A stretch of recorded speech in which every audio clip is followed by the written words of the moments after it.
ایک شخص تھا جس کے گھر میں ایک مرغا، ایک بکری اور ایک چوہا تھا۔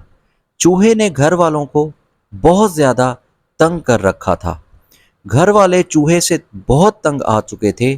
انہوں نے تنگ آ کر آخر کار ایک کڑکی لی اور فیصلہ کیا کہ چوہے کو پکڑیں، چوہے کو مار کر جان چھڑائیں۔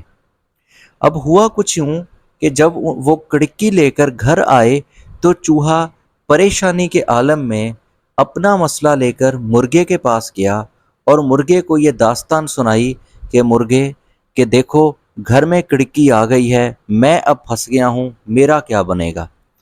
مرغا چوہے پہ ہنسا، ہنستے ہوئے کہا کہ دیکھو بھائی، یہ تمہارا مسئلہ ہے، میں تو گھومنے پھرنے اور مستی کرنے والا جانور ہوں، میرا کڑکی سے کیا، خود جانو خود دیکھو، یہ تمہارا مسئلہ ہے۔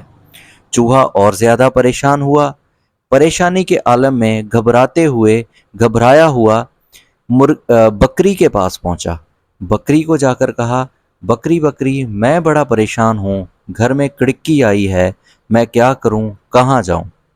بکری نے کہا، دیکھو کڑکی چوہے کو پکڑنے کے لیے آتی ہے، یہ آپ کا مسئلہ ہے، تم جانو، تمہارا کام جانو، ہم تو بکریاں ہیں، ہمارا کڑکی سے کیا لینا دینا۔ رات کا وقت تھا، گھر والوں نے کڑکی لگا دی۔ کڑکی لگائی تو کچھ ٹائم بعد رات اور بڑھ گئی اور اندھیرا ہو گیا۔ جیسے ہی اندھیرا ہوا، اندھیرا ہونے کے کچھ ٹائم بعد کڑکی کی آواز سنائی دی۔ جیسے ہی آواز سنائی دی، گھر والوں نے سمجھا کہ چوہا اب پکڑا گیا ہے۔ کچھ ٹائم بعد انہوں نے سوچا کہ چوہا مر گیا ہوگا، جا کر چوہے کو اٹھا کر نکال کر پھینک دیتے ہیں۔ اب اس شخص کی گھر کے سربراہ کی جو بیوی تھی وہ اٹھتی ہے، اٹھ کر چوہے کو کڑکی سے نکالنے لگتی ہے۔ وہاں پہ چوہا نہیں تھا، وہ سانپ تھا۔ چوہے کی جگہ سانپ کڑکی میں آ کر پھنس جاتا ہے۔ اب یہ خاتون اس سربراہ کی بیوی، گھر کے سربراہ کی بیوی جیسے ہی کڑکی کو ہاتھ لگاتی ہے اور چوہا سمجھتے ہوئے کڑکی کو کھولنے لگتی ہے تو سانپ اس خاتون کو ڈھنس لیتا ہے۔ تو اب جب ڈھنس لیتا ہے تو یہ چیخ مارتی ہے۔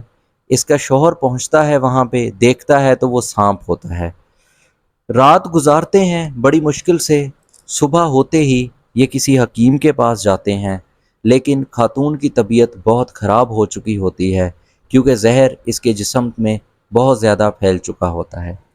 حکیم خاتون کو مشورہ دیتا ہے کہ آپ گھر جائیں اور مرغے کی یخنی بنا کر پئیں، اللہ پاک آپ کو شفا دے گا۔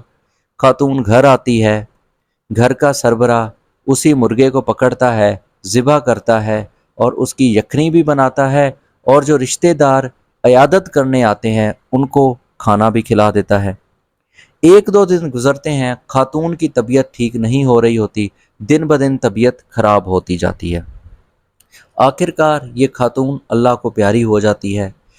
تو اللہ کو جب یہ پیاری ہوتی ہیں تو ان کی کل خانی پہ اسی بکری کو ذبح کر کے چاول بنا کے اصال و ثواب کے لیے مہمانوں کو، لوگوں کو کھلا دیے جاتے ہیں۔ تو دوستو، جب ہم لوگوں کے مسئلوں کو اپنا مسئلہ نہیں سمجھتے، ہم یہ کہہ دیتے ہیں آپ کا مسئلہ ہے، آپ جانیں، تو شاید ہمارے ساتھ بھی ایسا ہی ہوتا ہے۔ آپ کو اس ویڈیو سے کیا نصیحت ملتی ہے کمنٹ سیکشن میں لازمی بتائیں۔ ویڈیو اچھی لگی تو چینل کو سبسکرائب کریں۔ اللہ حافظ۔